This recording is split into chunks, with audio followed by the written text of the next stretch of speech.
नमस्कार। देखिए क्वेश्चन है आपका यहाँ पे कि show that square of an odd positive integer. अगर आप किसी भी ऑड पॉजिटिव इंटीजर का क्या करते हैं, स्क्वायर करते हैं, तो can be of the form 6q+1 और 6q+3। मतलब वो या तो 6q+1 की फॉर्म का होगा या तो 6q+3 की फॉर्म का होगा। कौन होगा? ऑड पॉजिटिव इंटीजर का स्क्वायर। मतलब आप ऑड पॉजिटिव इंटीजर लेंगे, जो जो ऑड नंबर है आप उनको पिक करिए, उनको लीजिए।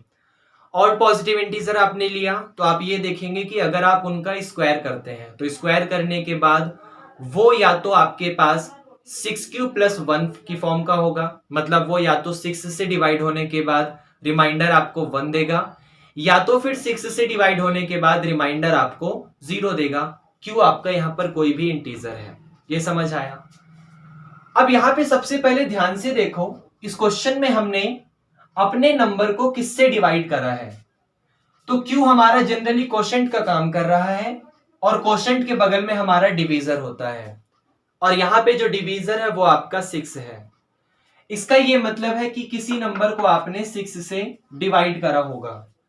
तो थोड़ा सा सोचो, अगर आप उस नंबर को 6 से डिवाइड करते हो तो रिमाइंडर आपके पास या तो 0 होगा या 1 होगा या 2 होगा या 3 या 4 या 5, इनमें से ही कोई ना कोई एक रिमाइंडर होगा। इसका मतलब 6 से डिवाइड होने के बाद वो या तो रिमाइंडर 0 देगा, 6 से डिवाइड होने के बाद या तो वो रिमाइंडर 1 देगा, 6 से डिवाइड होने के बाद या तो 2 देगा, 6 से डिवाइड होने के बाद या तो 3 देगा, 6 से डिवाइड होने के बाद या तो 4 देगा, 6 से डिवाइड होने के बाद या तो 5 देगा, और 6 से डिवाइड बस इतना ही होगा, इससे ज्यादा नहीं होगा। अब समझिएगा ध्यान से, हमें यहां पर सारे पॉजिटिव इंटीजर नहीं लेने हैं, ऑड पॉजिटिव इंटीजर लेना है। तो थोड़ा सा सोचो, 6q+0 मतलब 6q, क्योंकि 0 को 6q में ऐड करोगे 6q ही आएगा। अब 6q को आप लिख सकते हो यहां पर 2 इंटू 3q। 6 को ब्रेक कर दो 2 इंटू 3 की फॉर्म में, तो 6q आ गया यहां पर 2 इंटू 3q। तो 3q के मल्टीप्लाई में 2 लिखा हुआ है, तो जब 3q के मल्टीप्लाई में 2 लिखा है, इसका मतलब ये 2 से डिवाइड हो रहा है, ये 2 का मल्टीपल है। जैसे 2 इंटू 5 हो जाएगा, तो 2 इंटू 5 10 होता है, और क्योंकि 10 2 का मल्टीपल है इसलिए वो एक इवन नंबर है। कहीं पर 2 इंटू 8 लिखा है, 2 8 जा 16 होता है। अब 16 2 का मल्टीपल है इसलिए वो एक इवन है। तो उसी कंसेप्ट से यहां पर 2 इंटू 3q लिखा है, मैंने 6 को ब्रेक करा 2 इंटू 3 की फॉर्म में और 2 इंटू 3q। अब 3q के मल्टीप्लाई में 2 लिखा है, इसका मतलब ये एक इवन है और हमें इवन को नहीं लेना। अब उसके बाद 6q+1 को देखो, क्या 6q+1 में आप 2 कॉमन ले सकते हो? नहीं ले सकते। तो 2 कॉमन नहीं ले सकते तो ये 2 का मल्टीपल नहीं है, इसका मतलब ये एक ऑड नंबर है। 6q+2 में 2 कॉमन ले सकते हो, जब आप यहां से 2 कॉमन लोगे तो ये हो जाएगा आपका 3q और ये हो जाएगा आपका 1। मतलब उस नंबर के मल्टीप्लाई में 2 लिखा है, तो किसी नंबर के मल्टीप्लाई में अगर 2 लिखा होता है इसका मतलब वो एक इवन है। तो ये भी आपका इवन है, और इवन का मतलब इसे भी आपको नहीं लेना। 6q+3 में से आप 2 कॉमन नहीं ले सकते, और जब आप यहां पे 2 कॉमन नहीं ले सकते इसका मतलब ये एक ऑड नंबर है। 6q+4 में से आप 2 कॉमन ले सकते हो, तो ये आपको 3q+2 दे देगा।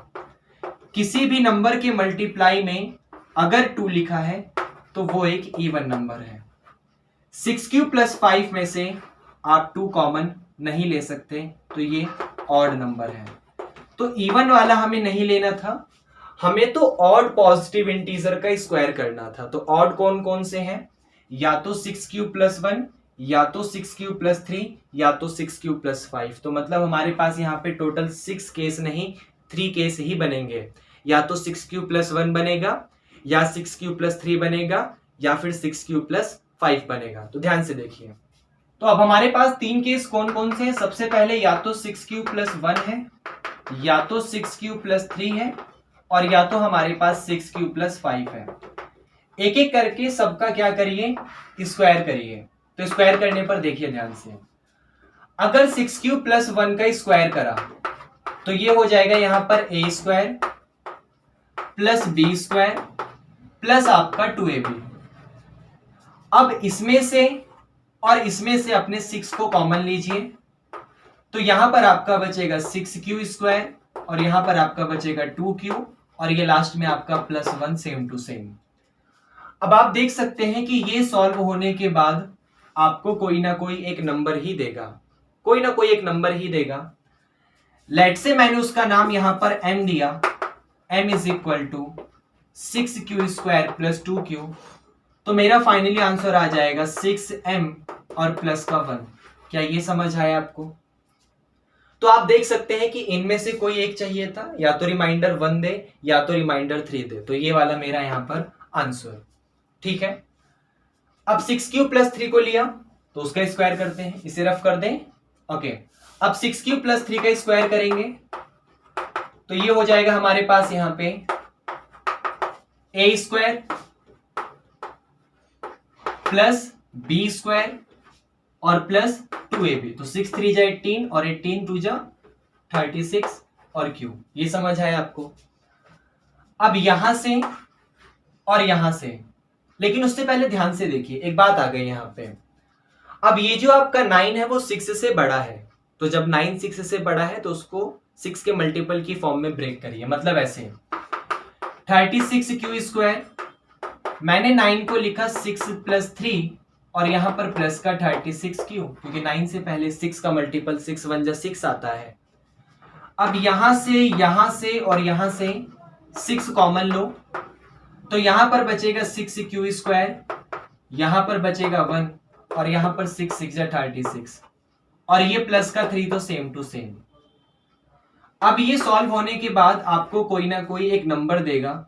लेट से मैंने उसका नाम यहां पर m दिया, m is equal to 6q square plus 1 plus 6q। तो मेरा जो आंसर है वो यहां पर 6m और प्लस 3 की फॉर्म का आ गया। 6m और प्लस 3 की फॉर्म का मतलब 6 से डिवाइड होने के बाद रिमाइंडर 3 देगा और यहां पर वही लिखा था, या तो 1 दे या तो 3 दे। लास्ट टाइम 1 दिया था, इस बार 3 दिया। वैसे ही आप इसे देखेंगे, चलिए इसे भी देखते हैं। अगर आप यहाँ पे 6q प्लस 5 की बात करेंगे तो इसका स्क्वायर करिए 6q प्लस 5 का, तो ये हो जाएगा आपका a square plus b square plus 2ab। तो 6 5 जा 30 और 32 जा 60q। अब फिर से 25 आपका 6 से बड़ा है, तो इसे 25 से पहले जो भी 6 का मल्टीपल आता है उसकी फॉर्म में ब्रेक करिए। तो ये हो गया 36q स्क्वायर, 25 से पहले 6 4 जा 24 और प्लस 1, तो अभी 25 होगा और ये प्लस का 60q। अब यहां से और यहां से 6 को कॉमन लीजिए, तो ये हो जाएगा 6q स्क्वायर, ये 6 4 जा 24 और ये 6 10 जा 60 और ये प्लस 1। अब फिर से ये सॉल्व होने के बाद आपको कोई ना कोई एक नंबर देगा। तो let's say m is equal to 6q square plus 4 plus 10q। तो आपका जो फॉर्म है वो आ गया यहाँ पर 6m प्लस 1। मतलब फिर से वो नंबर जब 6 से डिवाइड होगा तो रिमाइंडर आपको 1 देगा और यहाँ पर यही चाहिए था कि या तो 1 दे या तो 3 दे, उसके अलावा कुछ और नहीं देगा। तो पहले 1 दिया, फिर 3 दिया, दोबारा 1 दे दिया। तो क्या ये बात आपको समझ आई? तो ओके।